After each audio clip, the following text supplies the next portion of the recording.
22. The downpour did not last long, and as Vronsky approached his destination, with his shaft horse at full trot pulling along, and the trace horses galloping over the mud with the traces loose, the sun appeared again. The roofs of the houses and the old lime trees in the gardens on both sides glittered with the moisture, and the water dripped merrily from the branches and ran down from the roofs. He no longer thought about the shower spoiling the racecourse, but was glad, because, thanks to the rain, he was sure to find Anna at home and alone, for he knew that Karenina, who had recently returned from a watering place abroad, had not moved from Petersburg. Hoping to find her alone, Vronsky, as usual, to attract less attention, alighted before crossing the little bridge that led to the house, and walked on. He did not go straight to the entrance from the street, but passed through the yard. "Has your master returned?" he asked the gardener. "No, sir. The mistress is at home. Go in at the front door. The servants are there and will open it," replied the man. "No, I will go through the garden." Having made sure that she was alone, and wishing to take her by surprise, he had not promised to come that day, and she would certainly not expect him to come before the races. He went, holding up his sword and stepping carefully along the sand-strewn, flower-bordered path to the veranda facing the garden. Vronsky had now forgotten all his thoughts on the way, about the hardness and difficulty of his situation. He only thought that he would see her immediately, not merely in fancy, but alive, all of her, as she was in reality. He was already ascending the shallow steps of the veranda, stepping on the hole of his foot so as not to make a noise, when he suddenly remembered what he was always forgetting, the most painful part of his relations with her, namely her son, with his questioning and, as it seemed to Vronsky, inimical look. That boy was a more frequent hindrance to their relations than anyone else. When he was present, neither Vronsky nor Anna allowed themselves to speak about anything they could not have mentioned to everyone, or even to hint at things the boy would not have understood. They had not arranged this, but it had come about of itself. They would have considered it unworthy of themselves to deceive that child. In his presence, they talked as acquaintances. Yet despite this caution, Vronsky often noticed the child's attentive and perplexed gaze fixed upon him, and a strange timidity and unevenness, now caressing, now cold and bashful, in the boy's manner toward him.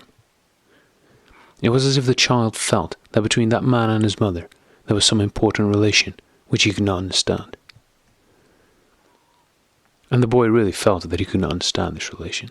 He tried, but could not make out what he ought to feel toward this man.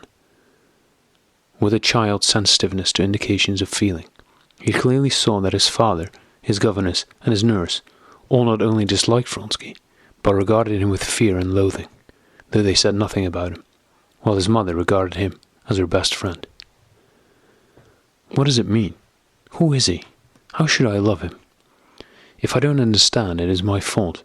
I am a silly or a bad boy, thought the child, and that was the cause of his testing, questioning, and to some extent hostile expression, and of the shyness and fitfulness Vronsky found so irksome.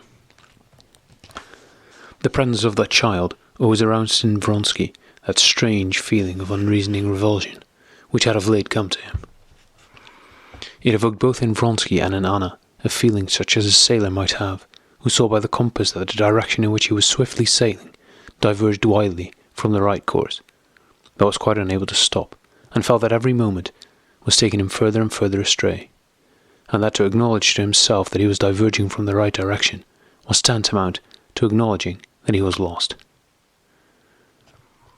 This child, with his naive outlook on life, was the compass which showed them their degree of divergence from what they knew, but would not recognize as the right course. This time Sergeja was not at home, and Anna was quite alone, sitting on the veranda waiting for the return of her son, who had gone for a walk and had been caught in the rain. She had sent a man and a maidservant to look for him, and sat waiting. She wore a white dress trimmed with white embroidery, and as she sat in a corner of the veranda behind some plants, did not hear Vronsky coming. Bowing her curly head, she pressed her forehead against a cold watering can that stood on the balustrade, and both her beautiful hands, with the rings he knew so well, were holding the can. The beauty of her whole figure, her head, her neck and her arms, always struck Vronsky with new surprise. He stopped, gazing at her with rapture. But just as he was going to step toward her, she felt his nearness, pushed away the can, and turned her hot face toward him. "What is the matter? Aren't you well?" he said in French as he came up to her. He wished to run toward her, but remembering that there might be others near, turned to look at the veranda door and blushed, as he always did when he felt that he had reason to fear and to be circumspect. "No, I'm quite well," she said, rising and firmly pressing his outstretched hand. "I did not expect you." "Oh, heavens, what cold hands," he said. "You frightened me," she said. "I am alone and was expecting Serezha. He went for a walk. They will return this way." But though she tried to be calm, her lips trembled. "Forgive me for coming, but I could not let the day pass without seeing you," he continued in French. In Russian the word "you" sounded cold, and it was dangerous to say "thou," so he always spoke French to her. "Why forgive? I'm so glad." "But you are ill or in trouble," he continued without releasing her hand, but bending over it. "What were you thinking about?" "Always about the same thing," she said with a smile. She spoke the truth. Whenever, at whatever moment, she was asked what she was thinking about, she could have answered without fail. "Always about my happiness and my unhappiness." Just now, when he entered, she was wondering why, for others, Betsy for instance, of whose secret relations with Tushkevich she knew, it was all easy, while for her it was so tormenting. For certain reasons, this thought troubled her more particularly today. She inquired about the races. Vronsky answered her, and noticing that she was excited, in order to distract her thoughts, began giving her in a very matter-of-fact way particulars of the preparations for the races. "Shall I tell him or not?" she thought, looking at his calm, caressing eyes. "He's so happy, so full of his races, that he won't understand it properly, won't understand all the importance of the event for us." "But you have not told me what you were thinking about when I came in," he said, breaking off his narration. She did not answer, but, slightly bowing her head, looked at him from under her brows questioningly, her eyes shining from under their long lashes. Her hand, toying with a leaf that she had pulled off, trembled.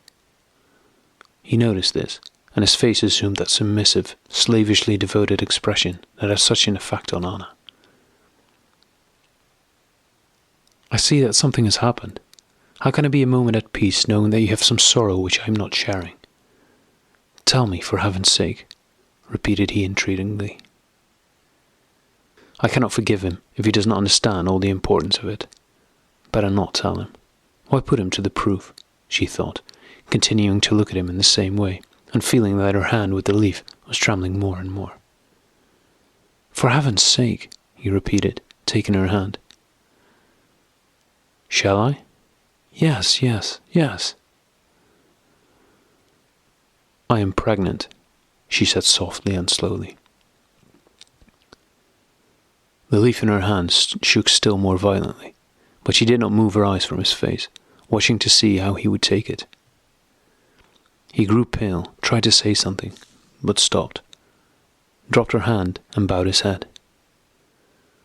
Yes, he understands its full significance, she thought, and gratefully pressed his hand. But she was mistaken in thinking that he understood the importance of the news as she, a woman, understood it. It brought on with tenfold force an attack of that strange repulsion to he knew not whom, but at the same time he felt that the crisis he had hoped for had now come, that concealment from the husband was no longer possible, and that somehow or other the unnatural situation must be quickly ended. But, besides this, her physical agitation communicated itself to him. He gave her a look full of emotion, humbly kissed her hand, rose, and began silently pacing up and down the veranda. "Yes," he said, resolutely approaching her. "Neither you nor I looked on our union as an amusement, and now our fate is sealed. We must end," he went on, looking round, "this falsehood in which we are living." End it. How are we to end it, Alexis? She said softly. She was quiet now, and her face shone with a tender smile. By your leaving your husband and our uniting our lives. They are united already, she replied in a scarcely audible tone. Yes, but entirely. But how, Alexis? Teach me how, she said with a pathetic irony at the inevitability of her position. Is there any escape from such a position? Am I not my husband's wife? There is a way out of every position. One has to take a decision, he said. Anything would be better than the condition in which you are living. Don't I see how you suffer from everything? Society, your son, and your husband? Oh, but not through my husband, she said with natural irony. I don't know him, and don't think about him. He does not exist. You're not speaking sincerely. I know you. You suffer from him too. But he doesn't even know, she said, and suddenly a vivid flush suffused her face. Her cheeks, her forehead, and her neck turned red, and tears of shame appeared in her eyes. Do not let us speak of him. 23. Vronsky had tried several times before, though never so definitely as now, to lead her on to a discussion of her position, and had always encountered the same superficiality and lightness of judgment with which she now replied to his challenge. It was as if there was something that she could not and would not make clear to herself, or as if, as soon as she began to speak about this matter, she, the real Anna, withdrew into herself, and another woman appeared who was strange and alien to him, whom he feared and did not like, and who resisted him. But today he decided to speak out. Whether he knows or not, said Vronsky in his usual firm, calm tone, that is not our business. You cannot remain as you are, especially now. What would you have me do? She asked with the same light irony. She, who had so feared that he might take her pregnancy too lightly, now felt vexed they had deduced therefrom the necessity of doing something. Tell him everything. Leave him. Very well, suppose I do so, she said. Do you know what the result will be? I will tell it you all in advance. And an evil light came into her eyes, which a minute before had been so tender. Ah, you love another and have entered into a guilty union with him. Mimicking her husband, she laid just such a stress on the word guilty as Karenina himself would have done. I warned you of the consequences from the religious, civil, and family points of view. You have not listened to me. Now I cannot allow my name to be dishonoured. My name and my son, she was going to say, but could not jest about her son. My name to be dishonoured, and something else of that kind, she added. In short, he will tell me clearly and precisely in his official manner that he cannot let me go, but will take what measures he can to prevent a scandal. And he will do what he says, quietly and accurately. That is what will happen. He's not a man, but a machine, and a cruel machine when angry, she added, picturing Karenina to herself with every detail of his figure and way of speaking, setting against him everything bad she could find in him, and forgiving him nothing, on account of the terrible fault toward him of which she was guilty. But Anna, said Vronsky persuasively and gently, trying to pacify her, he must be told all the same, and afterwards our action will be guided by his attitude. What then? Run away? And why not run away? I think it is impossible to continue in this way, and not on my account. I see that you suffer. Yes, run away, and for me to live as your mistress, she said maliciously. Anna, he murmured with a reproachful tenderness. Yes, she continued, become your mistress and ruin my... everything. She was again going to say son, but could not utter the word.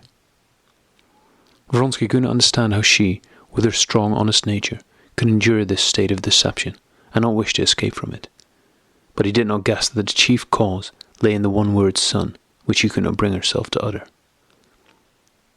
When she thought about her son and his future relations with the mother who had left his father, she was so terrified at what she had done, that she did not reason, but womanlike, only tried to comfort herself with false arguments and words, in order that everything should remain as before, and that she might forget the dreadful question of what would happen to her son. "I beg you, I entreat you," said she suddenly in quite an altered tone, sincerely and tenderly, taking him by the hand, "never to speak to me about that."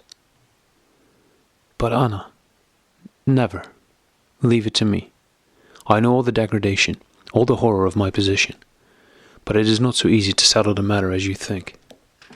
Leave it to me and listen to me. Never speak to me about it. Do you promise?" "Yes, yes, promise." "I promise everything, but I cannot be at peace, especially after what you've told me. I cannot be at peace when you are not." "I?" she said. "Yes, I do suffer sometimes, but it will pass if you never speak to me about it. It is only when you speak to me about it that I suffer." "I don't understand," said he. "I know," she interrupted him, "how hard it is for your honest nature to lie, and I pity you. I often think how you have ruined your life because of me." "I was just thinking the same," he said, "wondering how you could sacrifice everything for my sake. I cannot forgive myself for your unhappiness." "I unhappy," she said, drawing near to him and gazing at him with a smile of rapturous love. "I am like a hungry man to whom food has been given. He may be cold, his clothes may be ragged, and he may be ashamed, but he is not unhappy." "I unhappy? No, this is my happiness." But she heard the voice of her son approaching, and glancing quickly round the veranda, she rose hurriedly.